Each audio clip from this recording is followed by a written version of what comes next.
ఇన్ని సంవత్సరాల్లో డైలాగులు లేకుండా సినిమా చేయాలంటే ఈ పాటికి నాకు 200 సినిమాలు అయిపోతుంది. ఆల్మోస్ట్ ఇంకా ఎక్కువ అయిపోతున్నాను. ఒక 500 కూడా చేసేసేవాడిని నేను. ఓకే.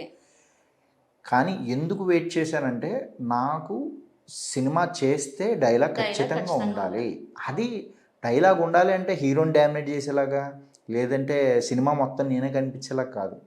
ఒక చిన్నదిన ఫర్ ఎగ్జాంపుల్ బిచ్చగడి క్యారెక్టర్, నేను ఏదో అడుక్కుంటున్నాను, అడుక్కునే క్యారెక్టర్ అయినా సరే అమ్మా బాబు అమ్మా బాబు ఏదో అంటాడు కదా ముష్టివాడు, ఆ డైలాగ్ అయినా నాకు ఉంటే చాలు.